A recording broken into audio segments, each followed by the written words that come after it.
Cinema দেখতে গিয়ে দেখি হল পুরো ফাঁকা, সিনেমা দেখতে গিয়ে দেখি হল পুরো ফাঁকা, কুচি ছেলে সিঙ্গেল এখন মেয়ে পটাচ্ছে কাকা। সো হে গাইস, কেমন আছো সবাই? আশা করি সবাই ভালো আছো। আমি বিক্রম আর তোমরা দেখছো রোস্ট বক্স চ্যানেল।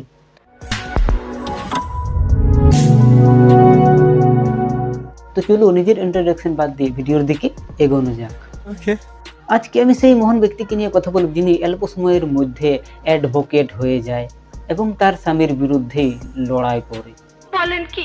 তো এতক্ষণে তোমরা নিশ্চয়ই বুঝতে পেরেছো যে আমি কার কথা বলছি। হ্যাঁ, ঠিক ধরেছেন, আমি কথা বলছি গোধূলি আলাপ সিরিয়ালকে নিয়ে। তো চলো আর ভাড়া না বকে ভিডিওর দিকে এগোনো যাক। সো সিরিয়ালের প্রথমে দেখানো হয় যে নায়ক একজন বিশাল নাম করা অ্যাডভোকেট, যার পেছনে মাছির মতো ঘুরে বেড়ায় মিডিয়া। তো ইনি পৃথিবীর সেরা কেস লড়ছে, যে তার বাবা লড়তে লড়তে মারা যায়, আর এখন অরিন্দম ঘোষ সেই কেস লড়তে লড়তে বুড়ো হয়ে যায়। কি আশ্চর্য কথা! বুড়ো বয়সে অরিন্দম বাবুর হোশ ফিরে যে সে বিয়ে করেনি, তাই সে সমবয়সী মেয়েদেরকে খুঁজে না পেয়ে একজন হাঁটু বয়সী মেয়েকে বিয়ে করে নেয়। হঠাৎ করে গ্রামের মেয়ে বড়লোক বাড়ির বউ হয়ে যায়।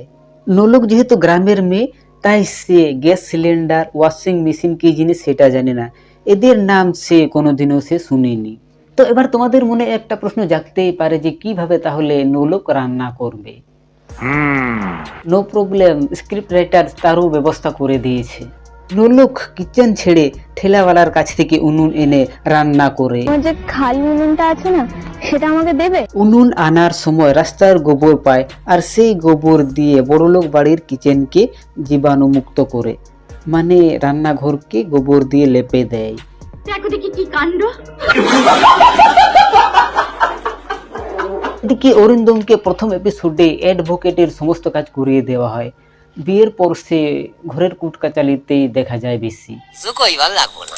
আর অরিন্দমের বুড়ো বয়সে এতই চুলকানি যে সে নোলককে আরো একবার বিয়ে করতে চায়, কিন্তু বিয়ে মণ্ডপে হঠাৎ করে পুলিশ এসে বলে নোলকের নাকি 18 বছর হয়নি। মানে উকিল বাবু জ্ঞানী হয়ে একজন কচি মেয়েকে বিয়ে করেছে যার কিনা 18 বছরও হয়নি। লজ্জা লাগা দরকার। অ্যাডভোকেটরা যদি কচি মেয়েকে বিয়ে করে তাহলে সাধারণ মানুষরা, মানে অশিক্ষিত মানুষরা তো করবেই।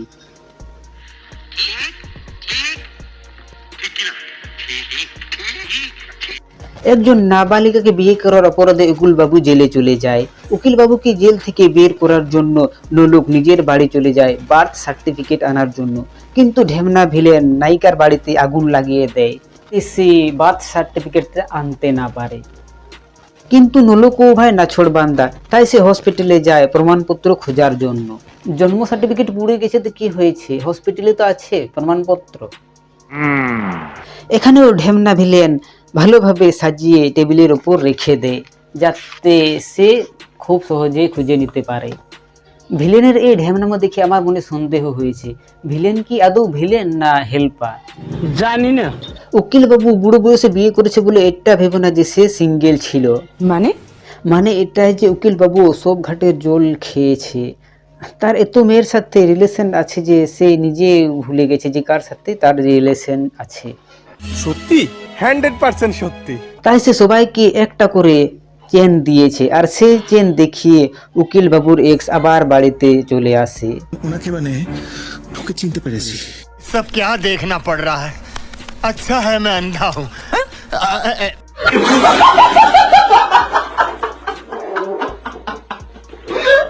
উকিল বাবুর এক্স চলে এসেছে বলে নোলক ঘর ছেড়ে চলে যায়।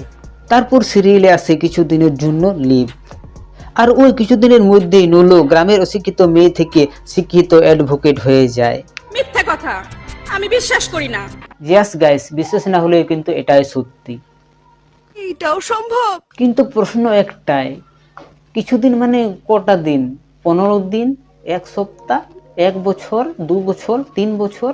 জানি না। লিভ দেখাচ্ছে যে ভালোভাবে দেখাও যে কত দিনের লিভ আসছে। কিছুদিনের মধ্যে কি অ্যাডভোকেট হয়ে যায় ভাই? বলতে পারবো না, জানি না। নোলক অ্যাডভোকেট হয়েছে মানে নিশ্চয়ই সিরিয়ালে 5 থেকে 10 বছরের লিভ হয়েছিল। ঠিক বলেছিস। সেটাও আমি মেনে নিলাম যে এত দিনের লিভ এসেছে, কিন্তু এতদিন পরে উকিল বাবুর কোনো পরিবর্তন হয়নি। উল্টো আবার সে আরো প্রথম থেকে আরো চাঙ্গা দেখাচ্ছে। মরণ। তো যাই হোক, এবার এই দুই অ্যাডভোকেটের মধ্যে পরস্পরের মধ্যে যুদ্ধ লেগে গেছে, কে জিতবে কে হারবে। হার জিতে খেলা শুরু হয়ে গেছে। এবার দেখতে হবে এদের মধ্যে কে জিতে আর কে হারে। তো যাই হোক, আজকের ভিডিওটা এই পর্যন্ত। ভিডিওটাকে সিরিয়াস ভাবে নিয়ে এটা শুধুমাত্র বিনোদন আর মনোরঞ্জনের জন্য বানানো হয়েছে। সো ভিডিওটিকে বেশি বেশি করে লাইক করবেন, আর চ্যানেলে নতুন থাকলে চ্যানেলটিকে সাবস্ক্রাইব করে নোটিফিকেশনটা অন করে দেবেন নতুন ভিডিও সবার আগে পেতে। তো দেখা হচ্ছে অন্য কোনো ভিডিওতে, ততক্ষণের জন্য বাই।